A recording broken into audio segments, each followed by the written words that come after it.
Welcome back, everyone, on the journey to transform culture. I'm Steve, and I'll be your guide.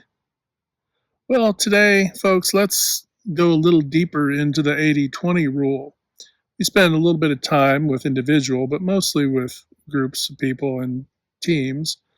But let's talk a little bit more about individuals. All of us human beings walking around in the 80/20 rule. How is it affecting us?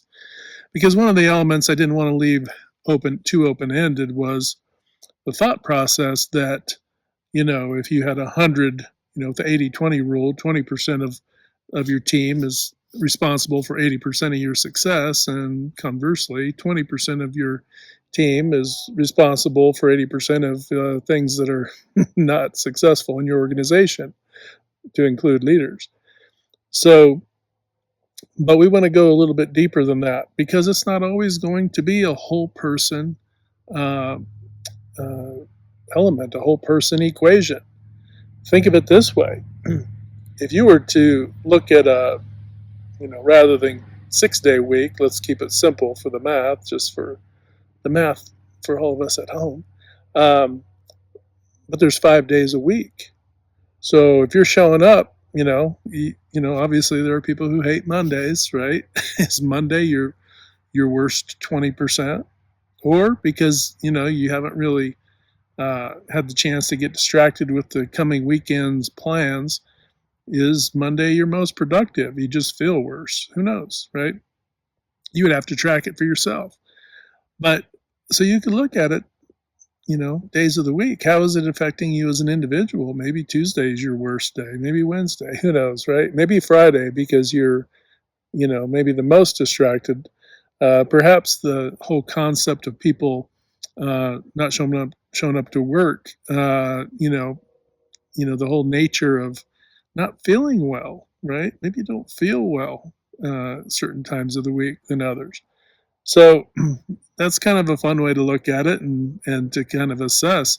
And you could literally track it and just subjectively look at it in a qualitative way and say, okay, uh, how do I function during the week? What's my best day?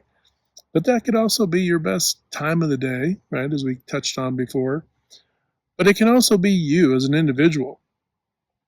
It isn't necessarily that 20% of your team, this is the thing I didn't want to leave it too open-ended for very long, is that 20% of your team is causing 80% of the things that are, forcing you to struggle.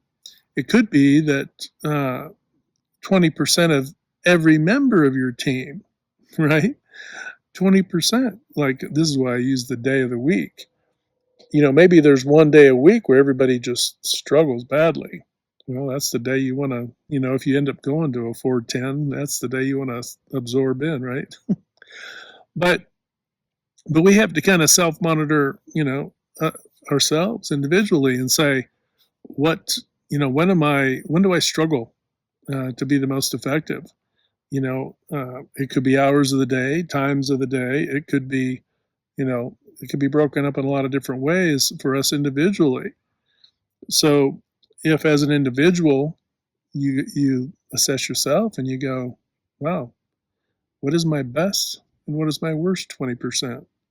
And when am I pretty just consistent?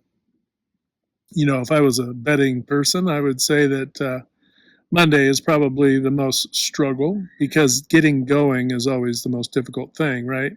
Isn't that what they say with runners running? It's easier to slow down than to stop because it's harder to get going again. I don't know if that's lore or if that's actually a real thing. I know it probably applies to me when I was young, when I did run in that manner. But so you kind of have to do a self-assessment and find out, hey, when am I least tuned up and when am I, optimal? And consciously guide yourself in the manner that's going to help yourself the most, right? You could even take the 80/20 rule into different categories of learning in our lives too, right? So remember growing up, of course, there's reading, writing, and arithmetic. And then in school, of course, there's science and the arts, right? And if you think about it, if you break down kind of the learning components, which one is your weakest? Which is your strongest? What's the one that you're fairly consistent at? And then work on the things that that aren't your strongest, right? Try to bring up your weaknesses and prove upon those things all the way around that aren't necessarily your strengths. It isn't to say we forget about our strengths, but it is to say that we need to figure out what our weaknesses are, right? I can tell you one thing, I cannot draw to save my life. So if it was arts, if it had to do with anything with drawing a human being, forget about it. It'd be easier for me to draw, robot boxes or something.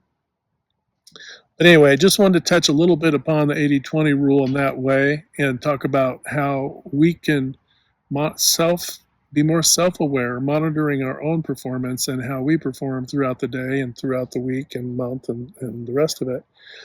And you can extrapolate that out further too, to say in certain situations, and then break those down. The 80-20 rule, you can apply the 80-20 rule to a lot of different facets, a lot of facets of your life, and break those up and say, okay, where am I good? Where am I not so great? And where can I improve? So just wanted to touch base with you on that. Remember, hit the domino 3 to 5 times a day to uplift, inspire, motivate, and just encourage one another. And when you do that, not only you're protecting love, but you're transforming culture. And when you're transforming culture, you're transforming yourself. And that's a fantastic thing. All right, folks, hit like, share, and subscribe. We'll talk to you next time. Have a great day.